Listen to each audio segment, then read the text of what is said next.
Hi guys, today we'll be looking at a question on redox reactions. A strip of silver is added to a 1 mole per decimeter cube solution of PbNO3 at 25 degrees Celsius. Consider the reaction below. So here's our reaction. By means of calculation, determine whether this reaction is spontaneous or non-spontaneous. So in order to determine this, we need to calculate what the EMF of the cell is. And the EMF of the cell is equal to the reduction minus the oxidation. As we can see, the Ag is oxidized and the Pb is reduced.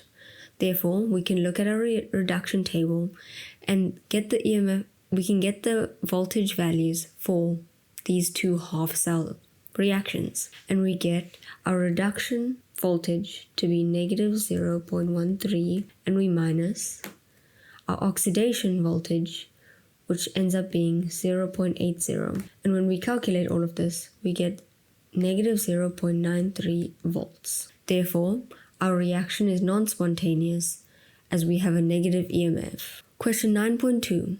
The simplified diagram below represents an electrolytic cell. The electrodes are made of carbon. Question 9.2.1. Define an electrolyte. An electrolyte is a substance of which the aqueous solution contains ions. Question 9.2.2. Write down the predominant oxidation half reaction that takes place in the cell. So as we can see, we have concentrated sodium chloride and we have 2 carbon electrodes. If we look at sodium and chlorine on our redox reaction table, we will see that chlorine is a higher reducing agent.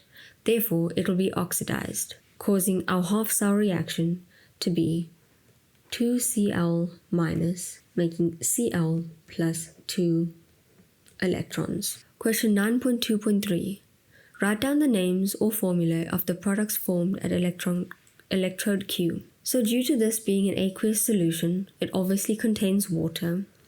So when the chlorine ions then form chlorine on the electrode, the sodium ions will join to the hydroxide ions and will form sodium hydroxide. Or alternatively, you could have just said hydroxide ions. And then with the remaining H that's in the water molecule, it will form hydrogen gas, which will be released. Question 9.2.4.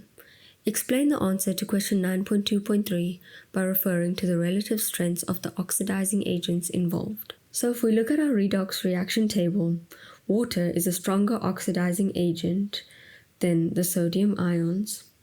Therefore, the water molecules will be reduced. And that's all for this video. Thank you.